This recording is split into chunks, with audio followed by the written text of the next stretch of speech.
Raised by wolves with canine DNA in his blood, having trained more than 24,000 pets, helping you and your fur babies thrive. Live in studio, it's Pet Talk Today with Will Bangura, answering your pet behavior and training questions. Ladies and gentlemen, please welcome your host and favorite pet behavior expert, Will Bangura.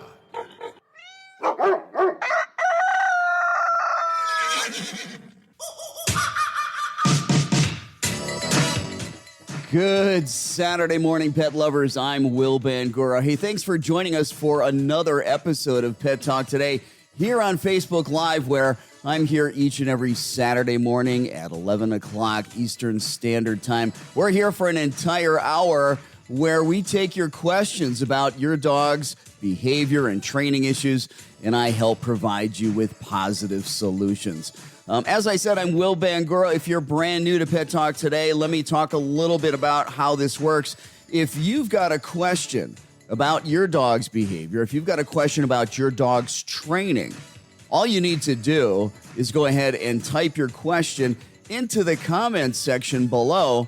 And do me a favor, let us know where you're watching from and what kind of pets you have.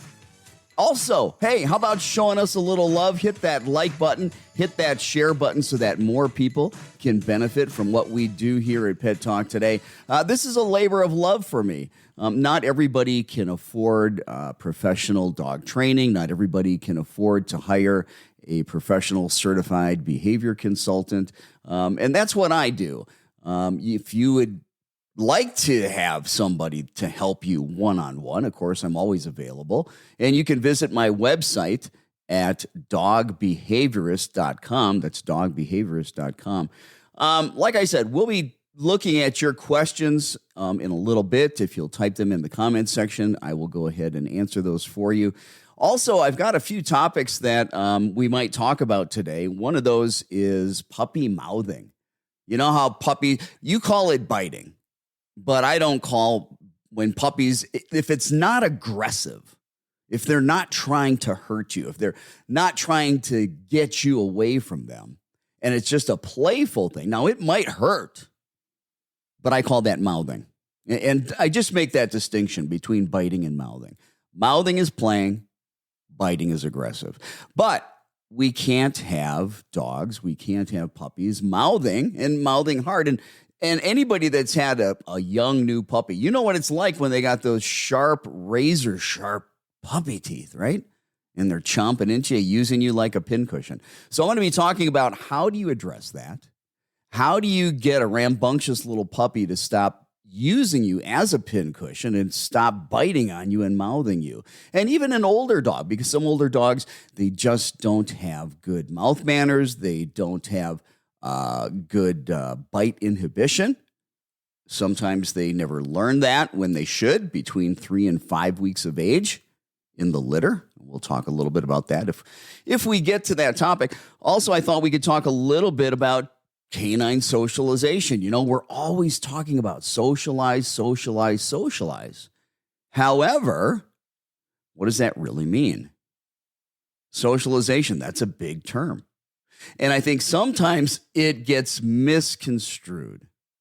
There's a big difference between getting your dogs exposed to lots of people, places, things, stimulation, versus does your dog have to meet and interact with every person and every other dog and every other animal? So what is socialization? And when we talk about that, let's talk about what's the actual goal. What are we trying to accomplish with it? And then that helps us understand a little bit more about how we should go about that. I also thought we could talk today, if we have time, how do you teach a dog to walk on a loose leash? How do you stop this nagging pulling on the leash that we all hate? How do we get a dog that can walk nice on a loose leash? And then also, if we have time, we could talk about introducing a new baby into the home. a dog that's never met a baby, introducing a new baby. So there's a lot of different topics that I could go into. There's a lot of different things that we could talk about. And like I said, I want to be able to take a look at your questions that you type into the comments section, and I want to be able to help you and provide you with some answers for that. But first, I need to talk about Calm Dogs, our sponsor. Do you have a dog, or do you know a dog that has anxiety, fears, phobias? Do you know a dog that's reactive or aggressive? Maybe they've got problems with thunderstorms, fireworks, car rides, vet visits, grooming. There's never been a product on the market like Calm Dogs. It's the world's most effective calming aid for dogs without a prescription. It's made with 21 all-natural herbs, vitamins, and amino acids. Made in the United States. This comes with a 100% money-back guarantee. Try it for 6 weeks. If it doesn't help your dog, you get your money back. So you've got everything to gain, and there's no risk because there's a money-back guarantee. And I guarantee you there's nothing like this product on the market. Well, we are going to be talking about, I said we're going to talk a little bit about puppy mouthing. So let me talk about that. Puppies, typically, they're going to learn good bite inhibition at about 3 to 5 weeks of age in the litter when they're playing with the other puppies. When they bite down too hard, one of the other puppies is going to go yip, and it kind of startles the puppy that was biting. And that's kind of what corrects them and lets them know that they're biting too hard. When they're nursing on mom, and they might be biting on the nipple, and they bite too hard, mom might correct them. Well, if they don't have those experiences at 3 to 5 weeks of age, and those of you that have rescued dogs, and maybe the rescue organizations got these puppies before they had gone through all the developmental process that dogs need to typically go through from the time that they're born until the time that they're actually adopted out. And typically that's going to be 8 to 10 weeks of age. But if they miss that critical canine socialization period, they're going to have problems with biting typically, and they're going to have problems maybe with other dogs. So it's not always that. Sometimes we have dogs that have very high drive, and anything that moves fast, they want to reach out and grab. And puppies, they're like infants. In the beginning, they want to put everything in their mouth, including your hands, your feet, everything that they possibly can, because they're teething. And their gums hurt just like a human baby would. And they're going to be teething for about 7 months. So they might be chewing on things. You might be dealing with destructive chewing issues for the first 7 months of a puppy's life as well. But one of the things you can do exactly what the litter mates did in the litter when the puppy bit them too hard. How about letting out a little bit of a yip? High pitch, high tonality, very sharp. Yip. And what you'll probably see is surprise on the puppy's face and be taken aback a little bit. Now, your puppy then might recover from that very quickly and want to go right back into biting your hands. One of the things that's important is, are you setting your puppy up for failure?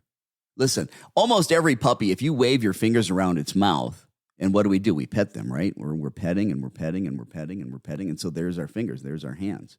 And they communicate with their mouths like we communicate with our hands. We touch with our hands, they touch with their mouths. They think it's natural. But don't always put your hand by their mouth. Are you setting them up for failure? Or when you bring your hand towards their face and mouth, do you have an appropriate chew toy that you can immediately give them? Giving them an alternative, something appropriate that they can chew on rather than chewing on your fingers. Okay?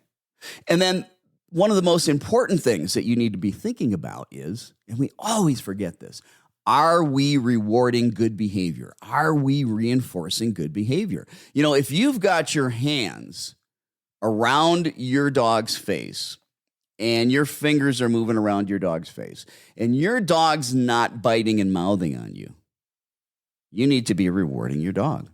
Give it a treat. Give it a high-value food reward. Tell it it's a good dog.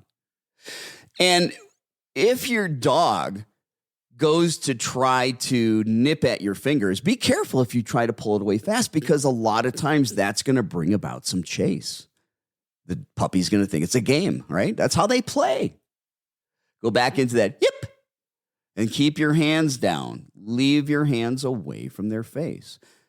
And start carrying some appropriate chew toys with you. Put them in your pocket so that when you can, what you want to do proactively, spend a couple minutes a day, start reaching towards the puppy's face, move your hands around. If the puppy goes to want to mouth at you, go ahead and yip, and then bring your hands back out there again. And if your puppy tries to go for you, do the yip, and then bring your hands out again. And if your puppy doesn't take the bait, give a high-value food reward. So you're teaching mouth manners, okay? And if you spend a minute or two a day doing that, you'll be surprised, especially if you're giving your puppy alternatives. Have those chew toys with you. Absolutely have those with you. So that's one thing you can do in terms of dealing with puppy biting, with mouthing.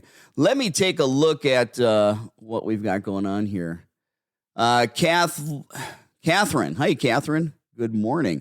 How can I train my 10-month-old Malinois to not react and go crazy with motorcycles? Well, Catherine, are you an experienced dog owner? Are you an experienced dog handler? Are you somebody that's very familiar with one of the highest drive working breeds that are out there? Belgian Malinois are bred for work. They are bred for law enforcement. They are bred for military. They are bred for protection sports. They are the epitome of a working dog. And when you tell me that your dog likes to go crazy and reactive and go crazy to motorcycles, I'm assuming barking, lunging, wanting to chase after them. These dogs, these Belgian Malinois, have incredible over-the-top prey drive. Anything that moves fast, they're going to want to chase.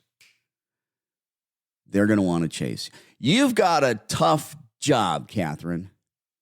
I don't know if you're an experienced dog handler. A Belgian Malinois is a breed that, in my opinion, definitely not a breed for a first-time dog owner. Probably not a breed for a second-time dog owner. And unless you have the ability to give this dog a job and have it have an incredible amount of exercise every day, all day long, it's probably not the dog for you. And I know you don't want to hear that. And I could be way off, Catherine. Maybe you're very experienced with Belgian Malinois. But one of the first things you need to ask yourself, and all of you, whenever you've got a problem with your dog, when you're bringing up the point, hey, I don't want my dog to do A. I don't want my dog to do B. I don't want my dog to do this. I don't want my dog to do that. Think about, what would you like your dog to do instead? Okay. Now, you can take that prey drive and use that to your advantage, Catherine. I'll bet you your Belgian Malinois absolutely goes crazy for toys also. A ball that you throw, a tug toy. All right. If your dog's going crazy after motorcycles, your dog's crazy for toys. Bring the toy with you. Okay. Bring the toy with you. And see if you can't get your dog's attention with the toy and be more interesting with moving that toy around really fast and trying to have a lot of high drive fun with your dog, with your Malinois, and be more interesting than the motorcycle. Now, you may have to spend some time before you get around motorcycles, playing with your dog with these toys and really building up that drive and building up this engagement between you and your dog, and make that the highlight of your dog's day. That should be the thing that's absolutely the most fun thing imaginable. And start doing that in the house, and then start keeping your dog's focus and attention playing with you around small distractions, and then go to bigger distractions and go to different locations. Now, I've not even talked about motorcycles yet. How about we get some recorded sounds from YouTube? Because there's sounds that are recorded. There's very few sounds that there's not a recording of on YouTube. If you have dogs that need to be desensitized to sounds, start playing motorcycle sounds at very low volumes. Very low volume. If your dog's getting excited, it's too loud. Little by little over time, gradually, systematically bring that volume up. I'm not going to encourage you to do counter conditioning, because feeding your dog, or that's going to get your dog excited when we're pairing that with the sound of a motorcycle. We want to bring that energy down.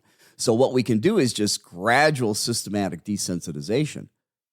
Very long term, very slow process, but you start out at a super low volume and play motorcycle sounds over and over and over and over and over until that becomes the most boring thing in the world for your dog. And then you bring the volume up a little bit. This takes weeks, maybe months. Okay. But part of the dynamic when you're out there with your Malinois and it's going crazy with these motorcycles is the sound. Now, granted, a lot of it's movement, but if your movement with the toy is more interesting and you've been working on that proactively with your dog and making that the highlight, that play, that fun, the highlight of your dog's day, you just might be more interesting than that motorcycle. Now, the other thing is you've got to start teaching focus exercises and impulse control exercises. So you begin working on things like leave it. Not with the motorcycle, not to start with that. That's the hardest thing for your dog to leave. Start with something small. You could have a piece of kibble in one hand, and you could have another piece of kibble in your other hand. Close your palms, put one behind your back, open up your hand slowly with that kibble. As your dog maybe goes for that kibble, say, leave it, close your hand. And then bring out your other hand and give the piece of kibble from the other hand. Start teaching your dog to leave it with little things, and then start teaching your dog to leave it with toys that your dog might be more excited about. Okay? But always have two. So the one that they have to leave in one hand, you've got another one in the hand that you're hiding behind your back. And when they leave it, you give them the reward of what they were leaving alone. So they're not losing. See, a lot of you are making the big mistake. Your dogs grab things, you tell them to let it go, you call them to you, and you take it away from them. You don't give them anything else in return. And before long, they don't want to come to you anymore, because their association is, hey, every time I come to mom and dad, usually I got something I like in my mouth and they take it away from me. Therefore, don't come to mom and dad again. That's called poisoning your recall or your come command or your cue. You've got to trade out.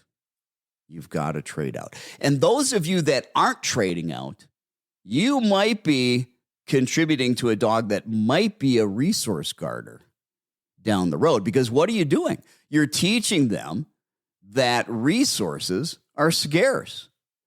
And all dogs by nature, genetically, are resource guarders.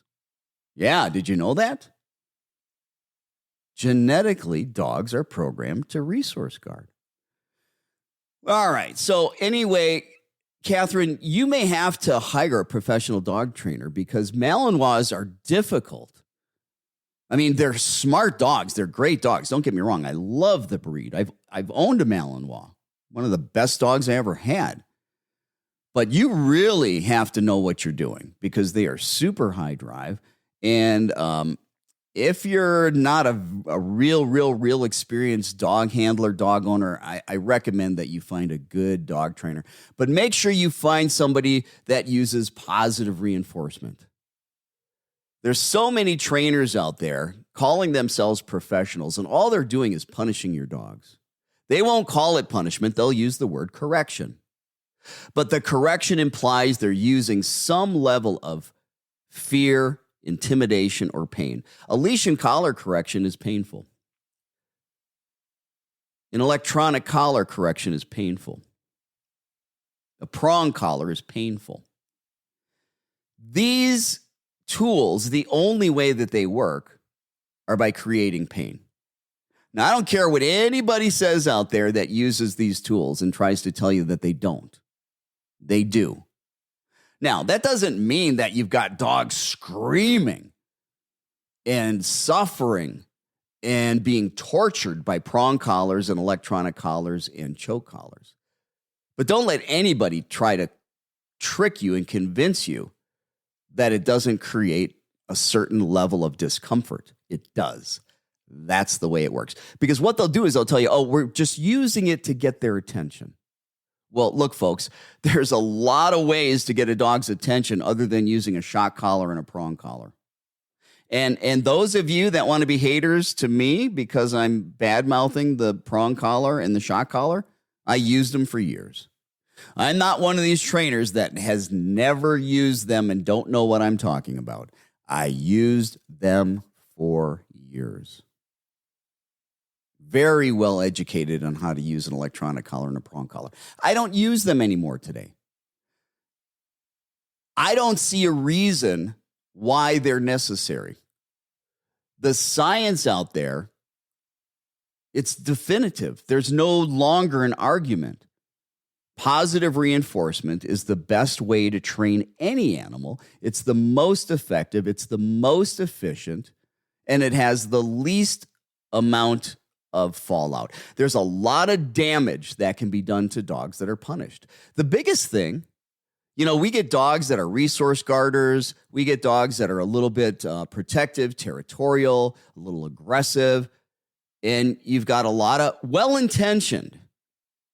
I don't think there's any, well, there are a few, but most trainers have really good intentions. They just don't know any better because it's not a regulated industry and they're not educated.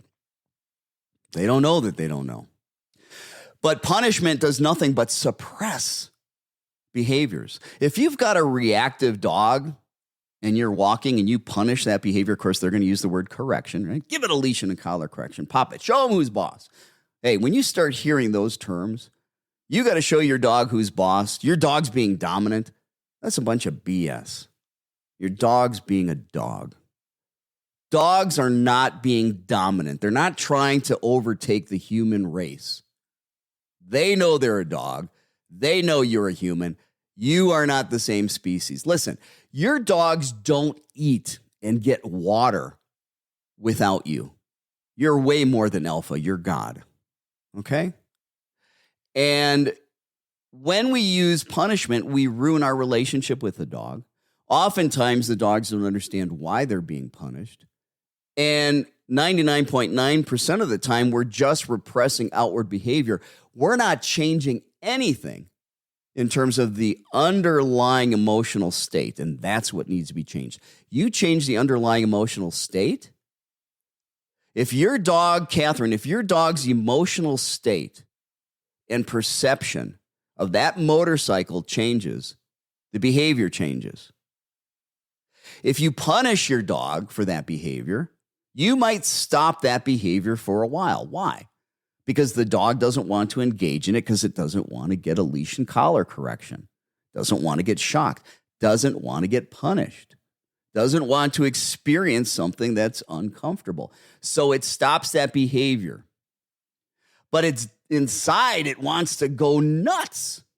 And that energy, that anxiety builds and builds and builds, and it's not long. Usually about 2 to 3 months. Usually corrections and punishment might, at best, suppress behaviors for 2 to 3 months.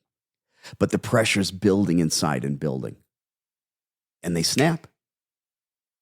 And now we got to come behind the trainers that use punishment and do all kinds of positive reinforcement, counter conditioning, desensitization to try to turn things around. There's no reason to use punishment. It's quick. It's quick. And it's easy if you're real lazy. But how fair is it? Think about this. Did your dog come into the world with a manual how to behave in the human world?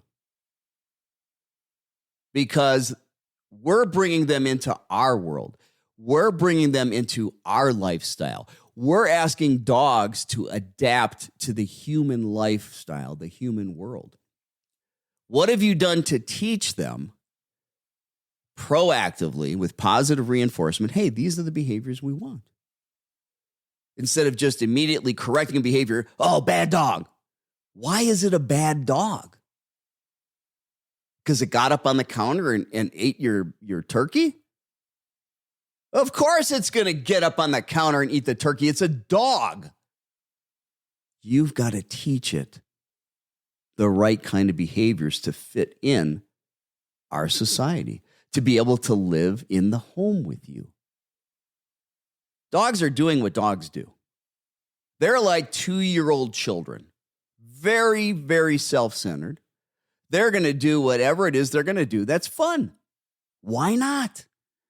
It's incredible to get up on the counter and eat a turkey. It's fun to grab some tissue out of the trash can and run around and have you chase me. That does not make me a bad dog. It just makes me a dog. When I'm a dog and I jump on you, well, you taught me how to jump on you. You're like, Will, what are you talking about? I didn't teach my dog to jump on me. Yes, you did. Your dog, you picked it up as a puppy. Your dog put its paws on you and you started to pet it. And the dog learns that there's positive reinforcement to try to get up to you. Yeah, they don't jump by nature. I know there'll be people that will disagree with me, but I watched video of dogs that are only bred for work. And this was someplace, I want to say it was near the Caucasus Mountains. If Steve Zorn is watching, he'll know maybe what this breed is. It's not the Caucasian Shepherd. But they had these working breed puppies out, and there were a bunch of maybe 3-4-year-old kids out there running around. Those puppies never once jumped on those kids. And they were in extremely close proximity, being very active. But that's because they were taught to leave the puppies alone. They didn't pet the puppies. They didn't pick the puppies up. So they could be as crazy and run around as much as they want. And the puppies never jumped on them because they didn't learn that. It's our job to teach our dogs what it is we want them to do. Let's go to another question. Lisa says, I've got an 11-month-old male Shar-Pei. He's a real handful. I have his neuter scheduled for one day after his first birthday. Will that calm him down? Is 1 year the correct age to neuter? Coming at you from, is this Navarre, Ohio? Love Ohio. Love the Rock and Roll Hall of Fame in Cleveland, Ohio. Well, Lisa, some males are calmed down a little bit by neutering. Most are not. We usually don't see much difference in a dog that's neutered. The veterinarians are pushing the neutering, to prevent testicular cancer. They're pushing neutering to prevent unwanted pregnancies. We've already got too many dogs running around we can't find homes for. But it doesn't do a whole lot in terms of calming your dog down. The biggest thing is start teaching, and I didn't get to this point with Catherine, but with her Malinois, and Lisa, with your Shar-Pei, you need to teach impulse control exercises. I started talking about Leave It. Leave It is one impulse control exercise. Teaching your dog to stay is an impulse control exercise. Teaching your dog to wait for its food is an impulse control exercise. Teaching your dog to wait at the door is an impulse control exercise. You have got to teach your dog alternative behaviors, Lisa, that would be incompatible with this. He's a handful. What does that mean? What does that look like? What does being a handful look like? Is that we're outside on a walk and he's pulling? Is that we're in the house and anytime the doorbell rings or somebody knocks on the door, he goes crazy? Are we talking about when I come home from work, my dog has the zoomies? Are we talking about when I come home from work, from the time I come home till the time I go to bed, the dog keeps running up to me with a toy, want me to play? I don't know exactly what you mean, Lisa, when you say your dog's a handful. But all dogs need to be taught the manners we want them to engage in. They're being dogs, and some dogs have very high drive. And, the number one problem that most dogs have is boredom. I know you don't want to hear that. You don't think you're boring. You're not boring, but you know what? In the real world, the wild for dogs, they're out there sniffing all over the place. They're scavenging for food. There's all kinds of mental and physical stimulation going on for dogs. They lose most of that when they live in the home of a human being. What are you doing for canine enrichment? What are you doing to stimulate your dog's mind? What are you doing to stimulate your dog physically? What kind of exercise does your dog have? Dogs need at least 20 minutes of aerobic exercise every day. Walking is not an aerobic exercise. Dogs are sprinters. They're not long-distance runners. Those of you that want to take your dog for 9-mile runs, they're going to have orthopedic issues. Dogs are not long-distance runners. They're sprinters. And they need 20 minutes of aerobic exercise a day. You need to maybe start thinking about doing some enrichment activities. If you go to my website at dogbehaviorist.com and you go to the menu, go to the articles section. I've got an article on canine enrichment, how you can help stimulate them mentally, how to stimulate them physically, give them the stimulation they need so they're not so bored. A lot of this hyperactivity is boredom. Okay. But training. How do you handle a dog that has a lot of excitement? Another great article for you as well, Lisa, and also for Catherine. Go to my website, dogbehaviorist.com. Again, go to the menu, go to the articles section. Look for the article on the relaxation protocol. And check that out. But also, we need to talk about our sponsor. We need to take a quick second. Please go to calmdogs.com, or you can go to doganxiety.com. If you've got a dog or you know somebody that has a dog that has anxiety, fears, phobias, aggression, reactivity, Calm Dogs is the world's #1 calming aid for dog anxiety. It comes with a 100% money-back guarantee. There's nothing like it on the market. Check it out at doganxiety.com or calmdogs.com. All right, let's get back to your questions that we have here. I've got, Jody. Jody says, hey, watching from Tempe. I've been watching a friend's dog for about 3 months. The owner will be moving out of the state. The dog has bonded with my dog. What is the best way to separate them? Should I have my dog watch them go? I got to expand this message here. I'm sorry. What is the best way to separate them? Should I have my dog just watch them go or just not have my dog present when they leave? Well, yeah, that's a tough one, Judy. What you might start to do is start having a little bit of duration where they are separate before they leave each other. And what I mean by that is right now they're probably spending 24/7 together. I don't know if one or the other is crate trained. Maybe, a few days or a week before the dog's going to go, they start spending less time together, gradually, slowly decrease the time they spend together. And then the other thing, when the other dog leaves, that's going to be a void in your dog's life. You need to fill that void, not with another dog, with activity, exercise, play, enrichment, games, puzzles, training.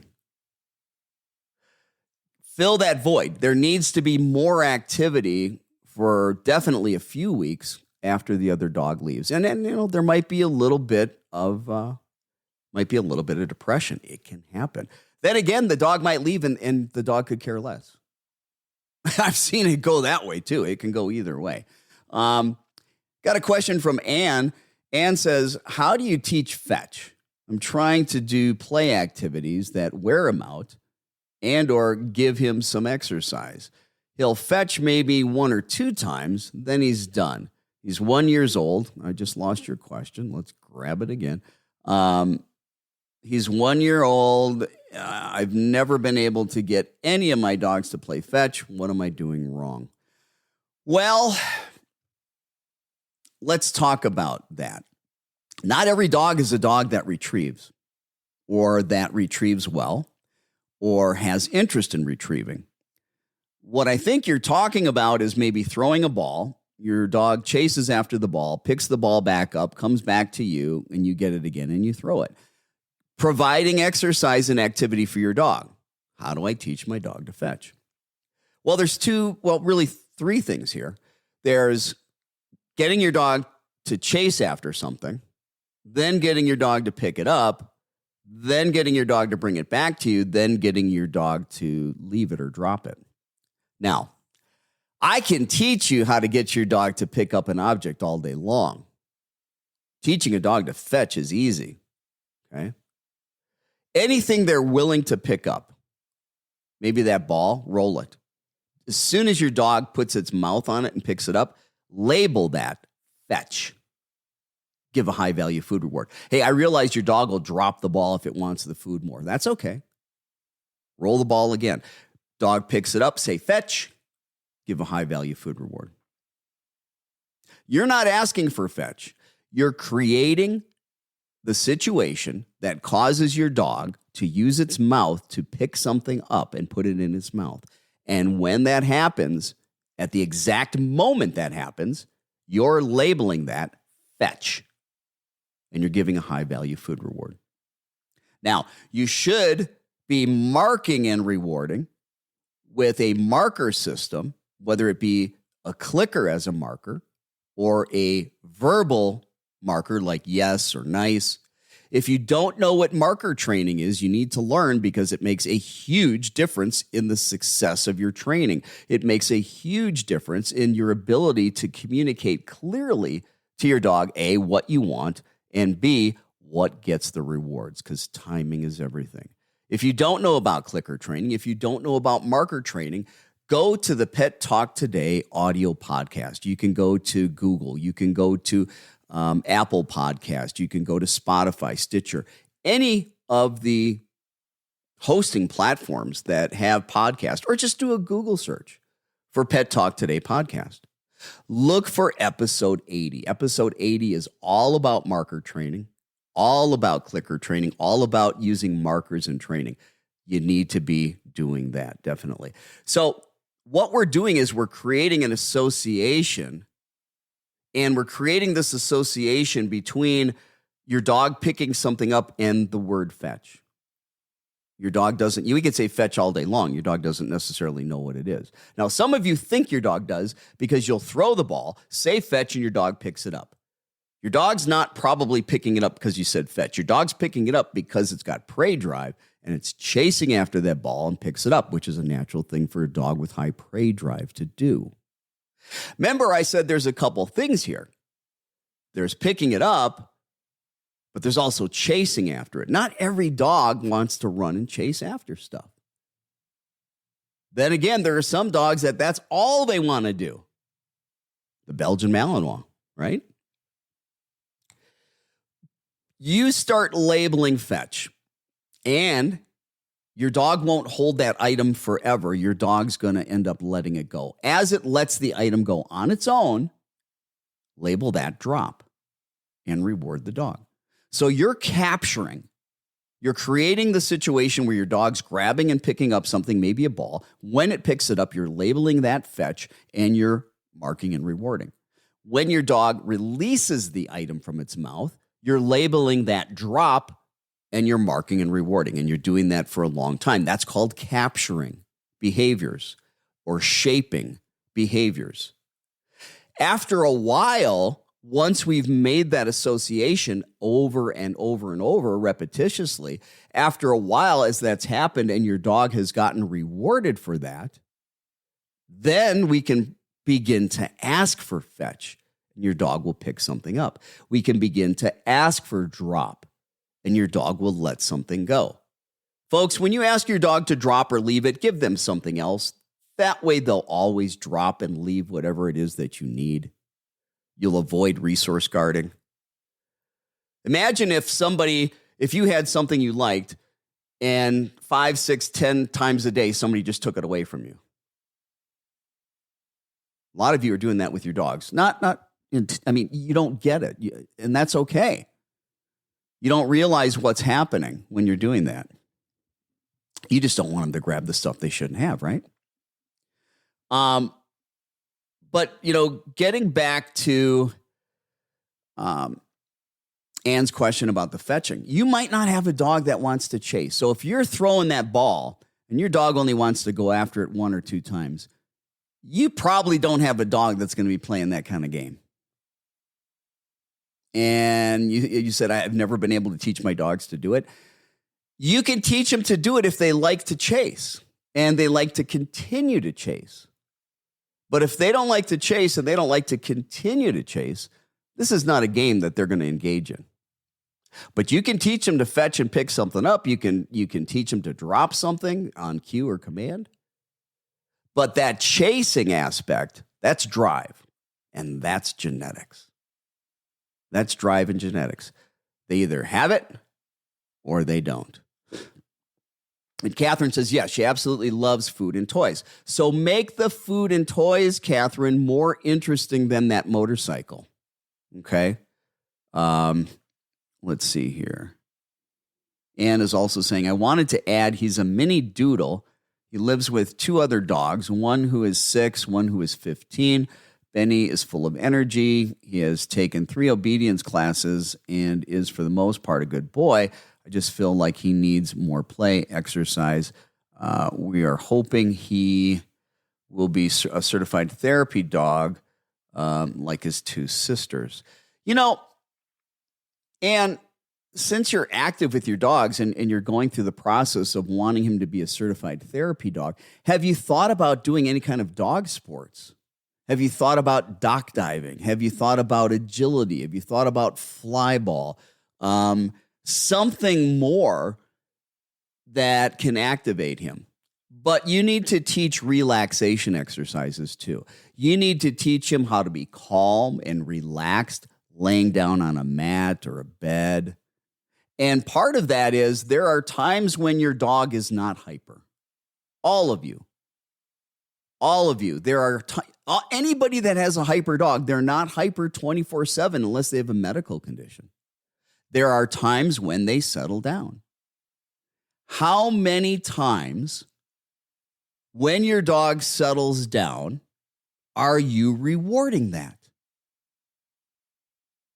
Positive reinforcement, it's the rewards. Again, the word reinforcement is going to strengthen that behavior, make it more likely to occur again in the future. But what's happening is we're punishing our dogs for them doing normal behaviors that we have not taught them to do appropriate behaviors for. And then when they're doing appropriate behaviors, we ignore it and we don't positively reinforce it. We're doing everything wrong. Not all of you. Some of you are doing wonderful things, okay? And everybody has the best of intentions. But you have to understand the canine mind. You have to understand the evolution. You have to understand how they think, how they learn, how they process information. Now, and sometimes too much exercise can make a dog hyper. Think about it. exercise increases blood pressure, respiration, heart rate, gets them jacked up, right? If we have a dog when it's not exercising that is very excitable, already has maybe higher respiratory rate, maybe already has a higher heart rate, maybe the dog's got a little bit of generalized anxiety, I don't know. But if we've got a dog that's amped up when there's nothing going on, sometimes exercising just makes it worse. I know we've all been told that you need to exercise. If you want a calm dog, exercise, exercise, exercise. Yeah, for some dogs. And in the long run, but you can have a dog that's a hyper dog and say to yourself, okay, we're going to have guests over. And my dog always goes crazy whenever there are guests over. Therefore, right before the guests come over, I'm going to run my dog. And the dog might be even crazier when the guests come over because it's all jacked up from that exercise. Now, that's not every dog. Could be yours, might not be. But it does happen. This is something that's a real phenomenon. It happens. All right, let's go back to the questions. Let's see. Oh, okay. So I think it's Rona or Rana. How can I get my puppy to do number 2 on the paper? She pees on it, though. Well, I don't want your dog using paper at all. I want your dog going to the bathroom outside where an animal should be going to the bathroom. I don't like using a house as a toilet. Now, you may want your dog to go on the paper. Okay? I think you should be teaching your dog to go outside. I think you should be going to the Pet Talk Today audio podcast and looking at season 1, episode 16. Again, season 1, episode 16 of the Pet Talk Today audio podcast. Do a Google search.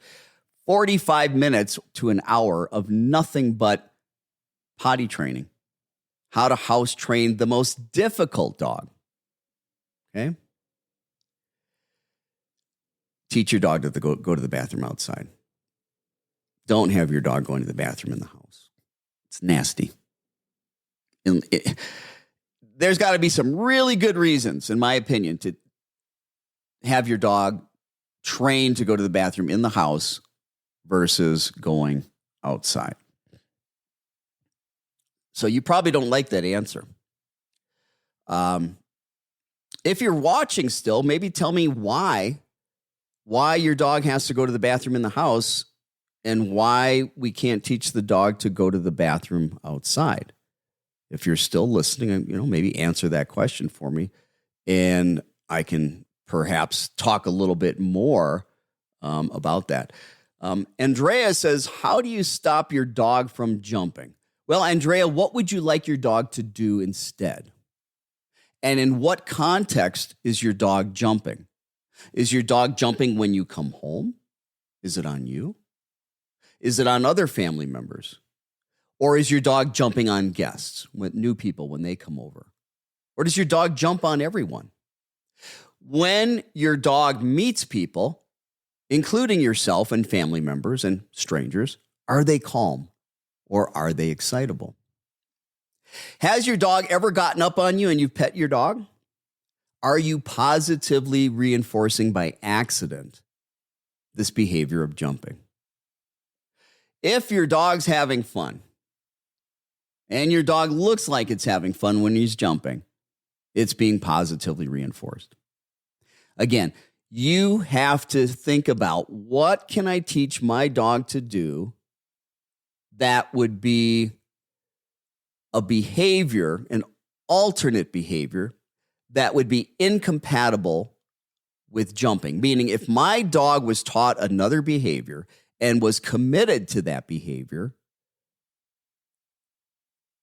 and if that dog's committed to that behavior, holding that behavior, it can't be jumping.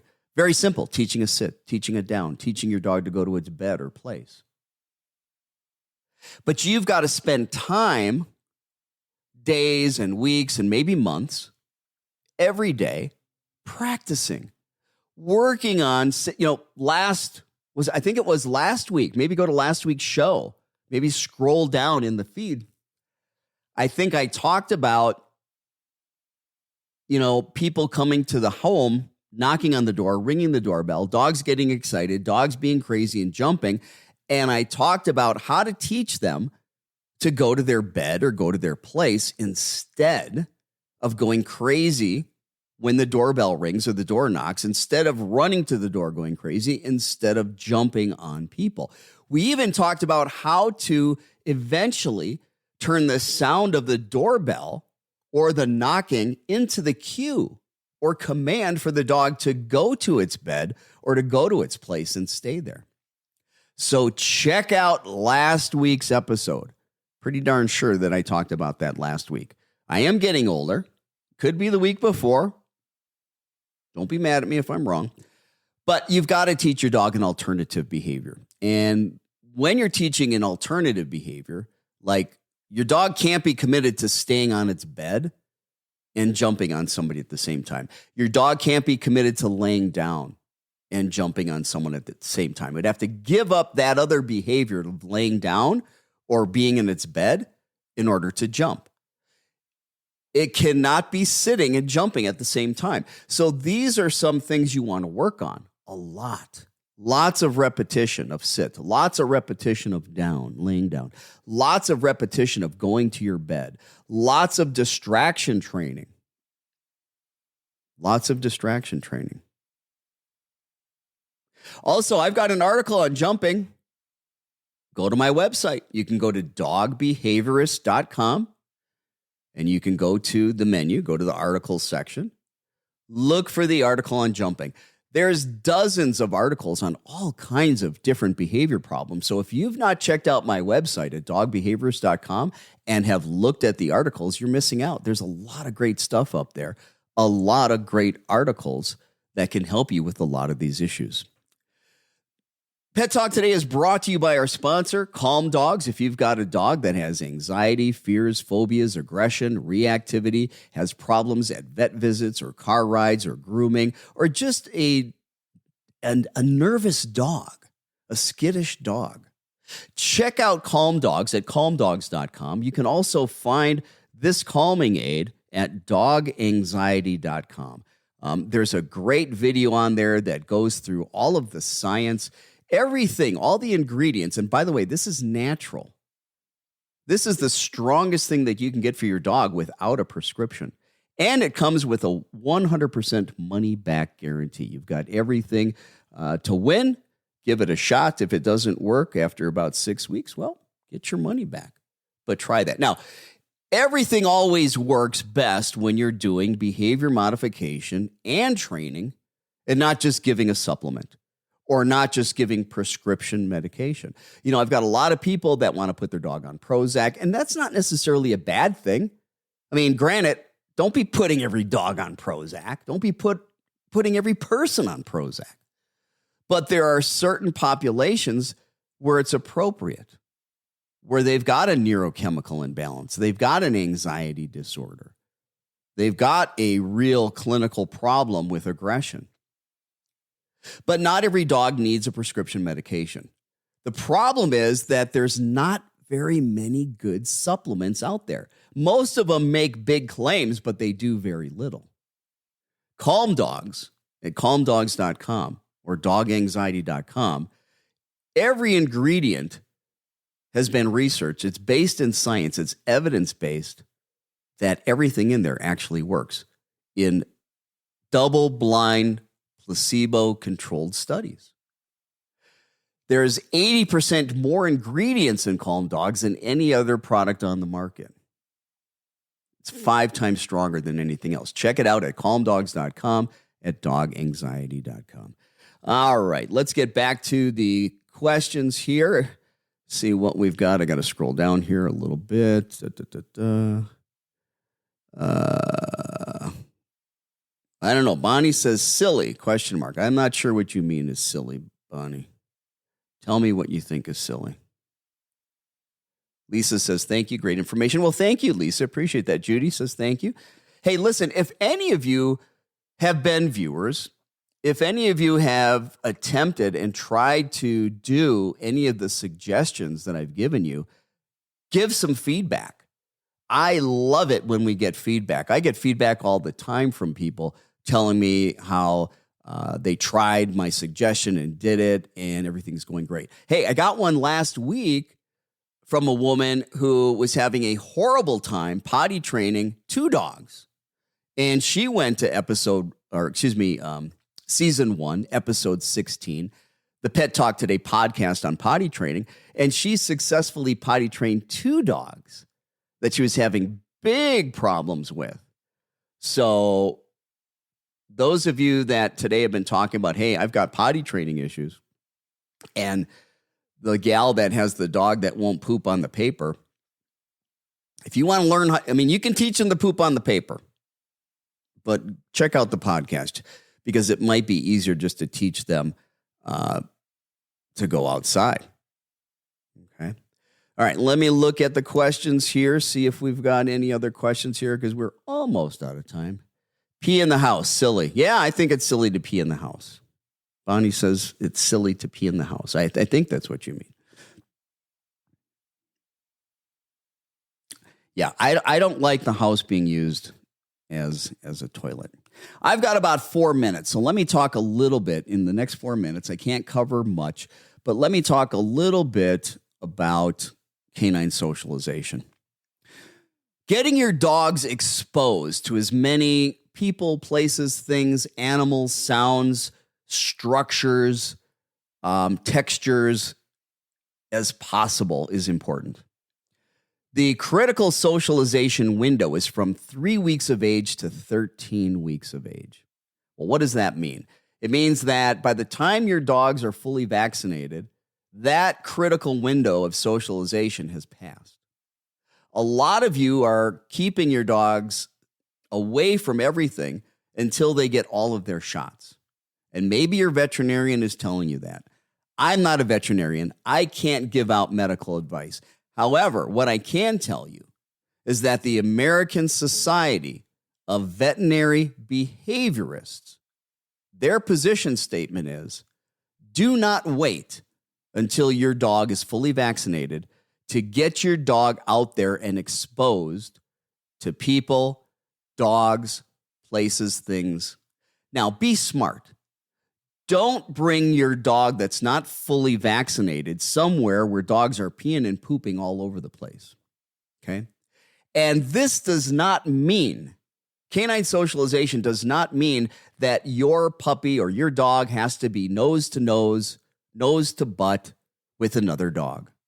It simply means that your dog needs to be comfortable and have been exposed and have been around other dogs, been around other people in close proximity, and you're making that a positive experience. So I'm bringing the puppies around other dogs. I'm bringing the puppies around other people. I'm feeding them. I'm bringing them to different locations. They're experiencing different sounds, and I'm feeding them, playing with them.